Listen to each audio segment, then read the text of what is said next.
kalau kita bisa melihat di sini, ada yang tahu nggak kira-kira?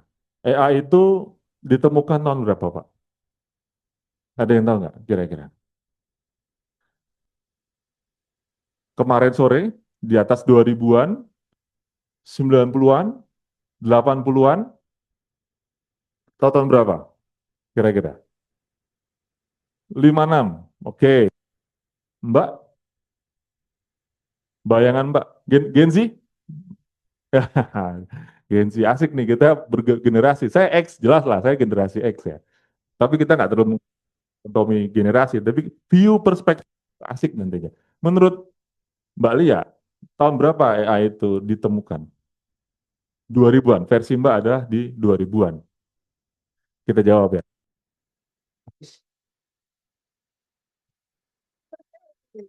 Generasi saya pasti tahu film apa ini.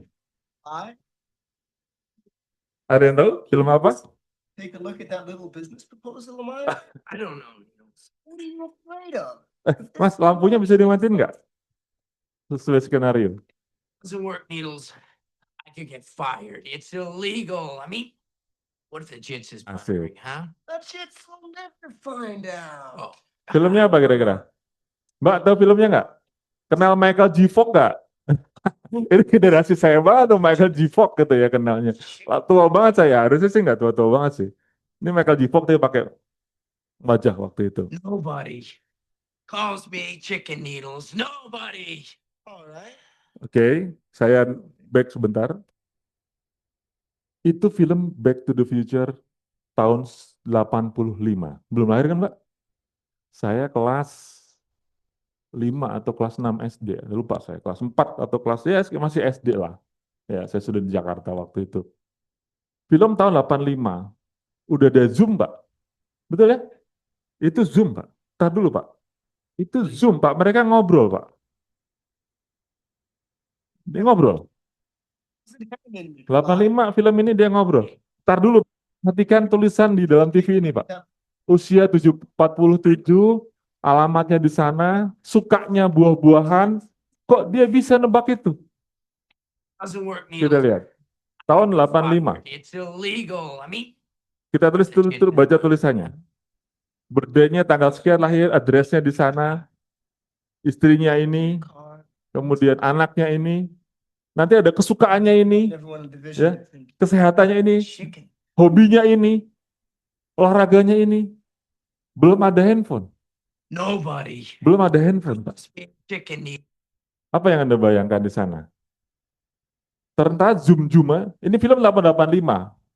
Saya yakin dibuatnya tahun 83. Ya kan nggak mungkin dong, 85 rilis di bioskop gitu, blockbuster, 83 pasti dibikinnya. Udah ada belum itu? Belum ada. Versi kita. Dia mungkin imajiner, atau mungkin dia science fiction filmnya. Gitu. Bisa jadi loh. Tadi Bapak menjawab 56 tahunnya. Kita lihat porsinya. Itu film 85 Back to the Future. Saya tambahin lagi. Ada yang kenal film ini nggak? Terminator, I'll be back. Arnold suasana segar, gitu ya. Tapi apa yang kita bisa sampaikan dari bahasa ini? Ini film tahun 90. Hal yang menurut saya lama banget, gitu ya. 91 berapa tahun yang lalu? 35 tahun yang lalu kali ya. Kita dengerin. In 3 years, Cyberdyne will become the largest supplier of military computer systems. All stealth bombers are upgraded with Cyberdyne computers, becoming fully unmanned. Afterwards, they fly with a perfect operational record. The Skynet funding bill is passed. Skynet, kita udah dapat bahasanya adalah Skynet sebagai super intelijen. Kalau nonton ini, maka pasti semua orang kenal tentang Skynet yang akan menguasai dunia. AI, dia adalah super intelijen. Kalau kita belajar AI, maka Bapak akan mengenal yang namanya ANI, AGI, ASI. ANI adalah Artificial Narrow Intelligence. AGI adalah Artificial General Intelligence. ASI adalah Artificial Super Intelligence. Dan Skynet adalah ASI. Hal yang belum tercipta sampai hari ini. Nanti kita cerita. Di keyakinan saya, bukan Panji ini saya, di pikiran saya, ASI akan diciptakan oleh Agi. Nggak mungkin manusia menciptakan sesuatu yang lebih pintar dari dirinya. ASI itu kan lebih pintar dari manusia. Jadi Agi itu selevel manusia, ASI itu kecerdasannya di atas manusia. Anda nggak mungkin menciptakan sesuatu yang di atas dari Anda sendiri, kecuali Anda ya. Mungkin hanya diciptakan ASI adalah Agi itu sendiri. Jadi AI diciptakan oleh AI. Entah kapan ceritanya. Ya, dari sini kita bisa melihat cerita Skynet di Terminator tahun 91, maka kita akan mendengarkan cerita superkomputer yang menguasai dunia. Mungkin boleh ditonton lagi, Mbak, cerita-cerita yang generasi-generasi yang berbeda dengan kita. Berikutnya ada film ini. Ada yang tahu film ini nggak? Said they've all been programmed with. Filmnya. Will Smith pasti filmnya. Robot. Apa yang Bapak bisa ambil dari sini? Kita lihat. Ini cerita apa lebih tinggi? Film ini dibuat tahun 2004. Lirisnya. Jadi tadi saya udah ngasih film 80-an, 90-an, 2000-an. Ini dia bikin AI, robot-robot AI semua. Apa yang kita lihat di sini? Kita lihat. Thinking you're the last sane man on the face of the earth make you crazy? Because if it does, Puluhan ribu robot. Bapak ngeliat itu nggak? Itu tuh. Ada yang ngintip. Ada yang ngintip satu. Ada satu yang punya kesadaran, Pak. Ada suatu hal yang di luar kendali bahwa semua under control manusia. Tapi ada satu yang cacat. Cacatnya bukan cacat dalam konteks ini, tapi cacat dia punya kesadaran. Dia pengen bertahan hidup, this is me. Gitu ya. Satu orang itu yang gitu ya. Yang lainnya patuh semua, Pak. Yang satu sadar. Mungkin nggak AI sadar, Pak? Nah, ini kita berdebatan ya sebelum kita ngomong AI strategi sama AI policy. Dalam film itu, dari ribuan itu, yang sadar satu. Akhirnya dia membuat satu. Tapi makna sadar itu apa, Pak? Dia bahas, ya. Oke, kita lihat ke sana titipannya. Nah, ini kan akhirnya ketemu satu hal yang sadar tadi. Oke. Cerita semua film itu 2000-an, 90-an, 80-an. Maka jawaban yang tepat kira-kira Mbak Lia sepakat nggak? Dia udah ngomongin AI, Pak. Artinya Hollywood pasti sudah punya riset. Berarti hampir mungkin, nggak mungkin jawabannya bukan tahun 2000 AI. Maka jawabannya 56 agak sedikit mendekati. Yang tepat adalah tahun 50. Siapa yang menemukan AI tahun 50? Namanya Alan Turing. Alan Turing adalah seorang matematikawan. Dia mempublish jurnal. Masalahnya jurnalnya itu dipublish di jurnal filsafat, Pak. Bukan di jurnal. Jangan lupa loh, kan ilmu itu berasal dari mana publisher itu. Alan Turing itu membuat sebuah jurnal yang tulisannya di situ salah satunya Can Machine Think? Bisakah mesin berpikir? Masalahnya jurnal itu dipublish di publisher filsafat. Maka boleh bilang nggak bahwa AI itu lahir dari filsafat? Ya boleh, Pak. Kalau dari konteks keilmuan, kita bisa bilang bahwa AI itu lahir dari pertanyaan filosofis seorang matematikawan yang bernama Alan Turing, yang beliau atau dia bertanya, apakah mungkin sebuah mesin berpikir? Nah, dari situlah berkembang menjadi sekarang yang kita nikmati. Dan itu ada di tahun 1950, sebelum dia meninggal di tahun 1954. Gitu ya. Nah, itu kalau kita mau cerita tentang ke sana. Sehingga kita akan memulai cerita AI sebelum lari ke strategi and policy. Enaknya dari mana Pak kajiannya? Dari filsafat dulu ya Pak ya. Karena lahirnya dari filsafat. Jadi AI lahir dari filsafat. AI lahir dari sebuah pertanyaan sederhana, dapatkah mesin berpikir? Kita lihat. Saya sangat tertarik dengan film ini. Tadi Bapak memberikan suatu analogi, mungkin nggak AI sadar? Apa yang dimaksud sadar, Pak? Saya kasih begini, hal yang sederhana. Pun kita, kalau kita pakai kamera selfie, wajah kita kelihatan kan? Bapak sadar nggak kalau itu saya, Pak? Sadar nggak? Oh, itu foto saya. Atau kalau Bapak bercermin, misalnya dari cermin ngelihat itu saya. Itu yang namanya kesadaran sebetulnya. Itu aku. This is me. Itu aku. Itu namanya sadar. Ada berapa makhluk di dunia ini yang punya kesadaran itu, Pak? Di dunia ini. Ada yang tahu nggak? Mirror test. Mirror test makhluk di dunia yang sadar bahwa aku ada. Yang seperti robotnya si Will Smith tadi. Itu dia punya kesadaran. Aku ada. Aku ada. Itu aku. Saya ngaca nih ini kan di Zoom di tempatnya Mas Suman saya ngelihat, oh, itu aku. Saya Andi namanya. Kalau makhluk Tuhan yang punya kesadaran itu selain manusia, ada yang tahu nggak Bapak Ibu sekalian? Hewan, iya. Hewan yang punya kesadaran seperti manusia, sadar bahwa itu aku. Kira-kira nih, kalau ada kecoa lewat, tak kasih cermin, dia sadar nggak? Gue ganteng ya, gitu. Sadar nggak kira-kira kecoa gitu? Atau apa kayak semut gitu dikasih cermin, wah itu aku. Gitu. Atau kelinci lewat dikasih cermin, kelincinya itu aku. Atau mungkin anjing lewat dikasih cermin, wah itu aku. Si anjingnya maksudnya, bukan aku. Apa binatang yang punya kesadaran? Satu, monyet, betul. Ada lagi nggak? Oh, Bu, kira-kira Bu Pramesta, gitu. Dari mana Ibu? BPD juga. Gimana mau bantu Institut Jogja pembangunan? Saya jualan nih jadi. Hmm? Lumba-lumba, betul Pak, lumba-lumba. Ada 5 sama manusia, setahu saya, yang sudah dites. Lumba-lumba.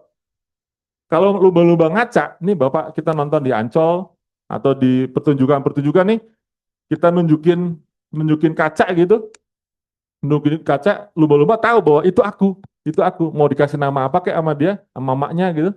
Oh itu aku tahu, lumba-lumba. Yang ketiga apa Pak? Gajah. Gajah itu makanya tidak boleh ditunggangin dong sekarang. Dia sadar Pak, itu aku Pak. Dia punya kesadaran diri bahwa aku adalah bagian dari alam semesta ini. Aku ada di alam semesta ini. Gajah.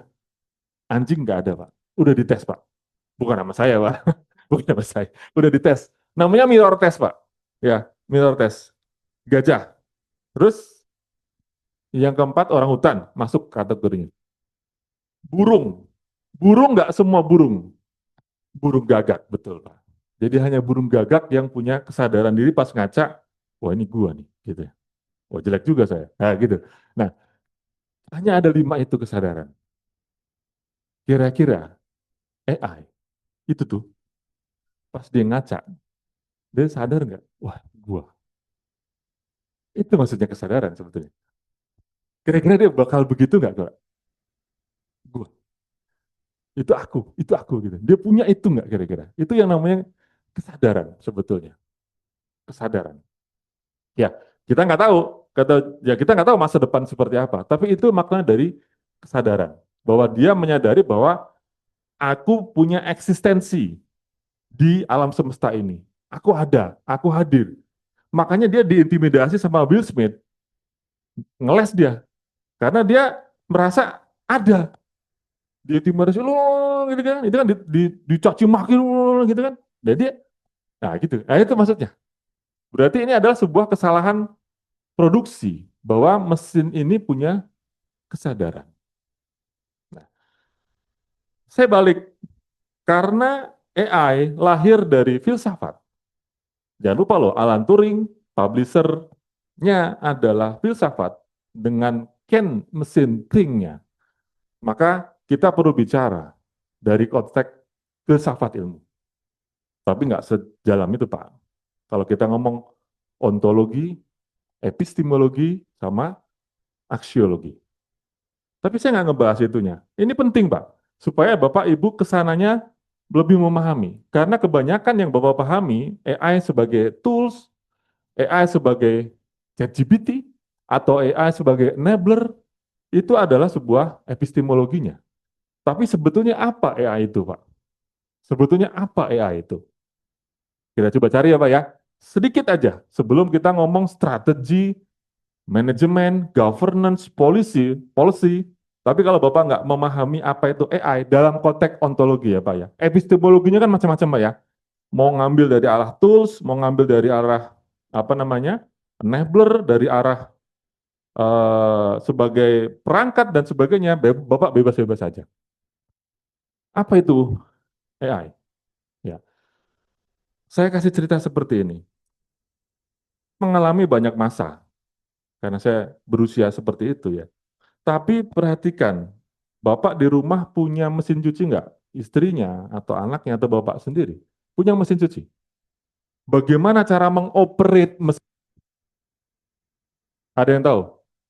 Ibu masukin dulu kan, pencet ini, pencet itu, untuk washer, untuk ini, untuk ngebilas, untuk ngeringin. Ya Bu ya, kita disuruh belajar. Bisa nggak Bapak bilang, cuci? Pakai bahasa kita nih, cuci. Bukan mau membantu kita ya, pembantu kita manusia. Ke mesin, cuci. Bisa nggak mesin itu nerima? Ya. Sekarang. Ya, udah ada mesin kayak gitu? Oke, udah sudah ada. Sebelum saya belum mesin cuci itu, maka kita disuruh memahami bahasa mesin. Sadar nggak Bapak Ibu disuruh memahami bahasa mesin? Ya, kalau Bapak mau mesin, ya pencet ini dulu, itu dulu pencet. Itu kan berarti kita memahami bahasa mesin. Atau Bapak disuruh bikin kopi di depan itu pakai kopi mesin. Bapak kan harus mencet ini dulu, mencet ini, dan sebagainya. Kenapa nggak bilang kopi? Bahasa manusia nih. Kopi dong. Bukan warung nih Pak, bukan mbak-mbak nih. Bukan mbak-mbak. Mesin kopi. Kopi dong. Dia nggak ngerti bahasa kita. Tapi kita disuruh memahami bahasa mesin. Bahasa dia. Termasuk Bapak Ibu menyetir. Kita disuruh memahami dia. Walaupun sederhana ya. Anda kalau mau pakai mobil, pencet dulu. Kemudian ini, begitu, dan sebagainya. Terusnya, itu bahasa mesin. Jalan. Bisa nggak gitu? Jalan. Gitu aja. Sudah. Bapak nyalain laptop Bapak. Nyalain laptop Bapak gimana prosedurnya? Buka. Pencet tombolnya. Masukin login password. Klik start. Menu. Word. Ngetik. Nyala. Buka. Ketikin. Gitu. Bisa nggak? Kenapa kita dipaksa untuk memahami bahasa mesin? At least itu bahasa mesin loh. Dari mesin cuci, laptop, Bapak, apapun itu, kita dipaksa untuk memahami bahasa mesin. Sampai hari ini. Termasuk saya ini, pointer. Ini kan sudah mencet nih. Next. Mas Harun yang mencet. Kalau aku memerintah ini. Next. Nggak bisa. Saya harus belajar bahasa mesin dia. Next. Ya ini kan bahasa mesin. Ya aku disuruh mencet. Paham nggak Pak bahasa itu? Dari dulu kita disuruh mempelajari. Dari dulu kita disuruh memahami dia. Kalau anak Gen Z sekarang capek aku memahami kamu terus. Ya itu bahasa Gen Z kan. Bapak capek nggak disuruh memahami bahasa mesin tiap hari sampai hari ini? Kan itu cerita. Kita ngomong ontologi ya. Kita ngomong ontologi untuk menemukan apa sih AI itu, gitu ya. Oke, berarti kita ada masalah antara kita dan mesin. Anything, mesinnya, anything, semua hal yang elektronik, AC, nyalain AC ya harus mencet suhunya dipencet, mau dingin, kenapa sih kedinginan? Turun, bisa nggak kita ngomong gitu sama AC? Bahasa manusia loh, bahasa Indonesia mau pakai bahasa Inggris, mau bahasa Jerman, bahasa manusia. Semua instruksi yang kita kenal, kita dipaksa untuk mengenali bahasa mesin. Bapak mulai kebayang nggak arah pembicaraan kita kemana? Berarti ada dua entitas antara aku dan kamu. Kamu itu apa? Mesin. Aku manusia. Aku disuruh ngertiin kamu. Wah, ini kayak gengsi ya. Kamu dong coba ngertiin aku, gitu. Kan berantem nanti lama-lama, Pak. Nggak kelar-kelar itu masalahnya, gitu ya. Aku disuruh ngertiin kamu terus nih, mesin. Bisa nggak kamu ngertiin aku pakai bahasa aku dong? Kenapa sih suruh-suruh klik, klik, klik, klik? Kenapa sih mesti nyalain komputer tuh start program? Kalau zaman dulu ya, dulu kan start program gitu ya, Mare. Start, kemudian Word, ketik, klik menu segala macam, buatin proposal untuk itu. Bisa nggak gitu? Buatin proposal, gitu. Buatin PowerPoint nanti malam aku mau ngajar, buatin baru aku mau riset, baru buatin gitu. Pakai bahasa kita, bisa nggak? So, antara aku dan mesin butuh sesuatu apa, Pak? Interpreter. It's good.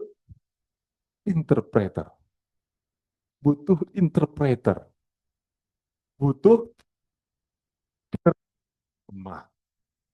Butuh penterjemah. Penterjemah. Siapakah penterjemah itu? AI. AI adalah penterjemah. Ontologi ya, filsafat ya. Filsafat, berarti kan itu induknya ilmu kalau filsafat. Maka dari bahasa manusia ke bahasa mesin, tengah-tengahnya adalah AI. Untuk aku bisa ngobrol, AI itu menjadi penterjemah antara manusia to mesin, mesin to manusia. Kita ngomong apa namanya? Proposal. Oke. Dia akan mentranslate sampai akhirnya terbuat proposal. Jadi udah kagak usah ngetik-ngetik word segala macam, mikir segala macam. Selesai. Kopi biasa senengan saya gitu. Americano. Gak usah mikir, dia udah tahu kalau saya itu senengnya Americano, kagak usah nanya, Pak. Kalau Mas Harun cappuccino macchiato, Pak. Jadi kopi penuh dosa. Dia minumannya ngeri itu, Pak. Kopi penuh dosa dia. Nah, dia udah mengerti, dia udah mengerti. Dia tanpa kita bicara, maka dapatlah kopi. Maka dia adalah penerjemah. Permasalahannya adalah dia semakin sering kita ngobrol, semakin dia pinter. Karena dia punya memori untuk menyimpan semua bahasa kita. Sehingga kita semakin pakai bahasa yang luwes, semakin mengerti bahasa kita. Saya jadi ingat Pak SBY dulu udah cerita di rumahnya dia itu kan pas pampres semua. Jadi kalau Pak SBY ini gini-gini gimana? AC-nya langsung ganti, Pak.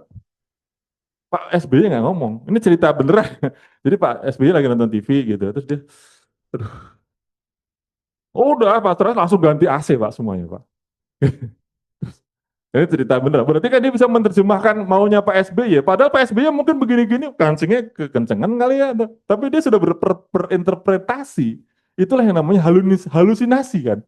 Karena dia berpikir, wah Pak SBY kepanasan nih, udah ganti AC-nya semuanya. Suatu saat Pak SBY begini, nyalain TV, nggak nyala-nyala. Yang diganti TV-nya, padahal baterainya habis. Nah, ini kan terjadi yang namanya halusinasi. Bagaimana dia tidak mampu menginterpretasikan kemauan kita menjadi sesuatu yang memang benar kita ingin. Gampang Pak, secara ontologinya, oh ternyata AI adalah, bahasa ontologinya adalah menerjemah antara mesin dan manusia. Epistemologinya terserah Bapak, itu tools untuk mempermudah hidup manusia. Itu adalah enabler proses bisnis. Oke. Tapi esensinya adalah bagaimana dia bisa menerjemahkan keinginan kita. Clear, Bapak Ibu sekalian? Sangat gampang untuk kita bisa memahami bahwa AI itu adalah penerjemah. Lalu dia bagaimana cara bekerjanya, Pak? Supaya kita membahas, Bapak tadi, mungkin sadar nggak kira-kira, Pak? Penerjemah. Ada yang suka sepak bola, Pak? Ah, Bapak suka sepak. Bapak pasti kenal Jose Mourinho itu adalah penerjemahnya. Siapa dulu? Gus Hiddink atau zamannya siapa? Dia hanya penerjemah, Pak. Jose Mourinho itu pelatih terkenal saat ini. Udah nggak begitu terkenal sih. Tapi dia dulu pekerjaannya adalah penerjemah karena si Gus Hiddink orang Belanda nggak bisa bahasa Spanyol. Dia menjadi penerjemahnya dia, gitu ya. Atau Ronald Koeman waktu itu kalau nggak salah. Ya, Ronald Koeman kalau nggak salah. Nah, Karena dia menerjemahkan bahasanya Ronald Koeman ke bahasa Spanyol, akhirnya dia mengerti. Oh, ternyata kalau ngelatih itu begini tuh. Oke, akhirnya dia jadi pelatih, Pak. Juara Liga Champion lagi, top lagi, Jose Mourinho. Artinya, ternyata dari seorang menerjemah, karena dia memahami banyak hal, dia bisa mengerti. Cuman sekarang, apakah pada saat Bapak bilang, AI, aku mau bakso enak. Kayak AI nih, bahasa manusia nih, bakso enak. Dia mengerti bakso enak dari mana? Dari mana? Mengerti bakso enak. Dari dia hanya bisa memproses dan menghitung. Makanya dia still to compute. Dia hanya menghitung bahwa bakso enak itu jika micinnya setengah sendok, panasnya 90 derajat, bakminya segini, jeroannya ada, segini, seretet, enak baksonya. Tapi kalau kita manusia, menjustifikasi bakso enak gimana? Karena kita udah pernah makan, kita ngalamin, ya kan? Kita udah ngalamin makan bakso, dan dependensinya sangat luar biasa. Enak karena siapa yang nemenin makan, Pak. Ya enggak? Sangat relatif sekali. Enak karena angin lagi sepoi-sepoi di pinggir sungai. Enak baksonya, Pak. Artinya, ada suatu hal yang berbeda antara AI sebagai compute proses dan sebagai processing, ya, compute and processing, sama manusia yang mengalami. Mungkin nggak dia sama kita, Pak? Mungkin nggak AI makan bakso dan bilang enak? Mungkin nggak dia ngacak bahwa this is me? Gitu kira-kira, mungkin nggak kira-kira? Mungkin ya, kita nggak tahu loh Pak masa depan kayak apa. Aku sih nggak tahu ya Pak. Tapi bisa membayangkan yang disebut sadar itu prosesnya seperti itu tadi. Bahwa behind the scene-nya adalah mereka to compute, memproses. Dia hanya by data bahwa yang namanya bakso enak. Jika memenuhi kriteria A, B, C, D. Makanya kalau Bapak pakai ChatGPT, mostly bullet and list. Betul nggak? Sangat jarang yang memiliki kemampuan esai, kecuali Claude katanya Mas Umar sekarang. Claude udah cakep banget tuh kayaknya, udah begini. Ya, kebanyakan karena disfeeding oleh data-data yang masuk ke dia saja untuk diproses, untuk menjustifikasi sebuah bakso itu enak apa enggak. Kalau kita enak apa enggak kan ngerasain baksonya, gitu ya. Nah, itu ya Pak ya, prop kita di awal-awal pembicaraan bahwa AI apapun nantinya ke depannya, oh ternyata dia adalah antara mesin dan manusia. Dia sebagai penerjemah untuk memahami hal itu. Kemudian dari kajian filsafat tadi kita sudah bilang bahwa itu maksudnya sebagai mesin penerjemah. Oke. Inik Sindo Jogja.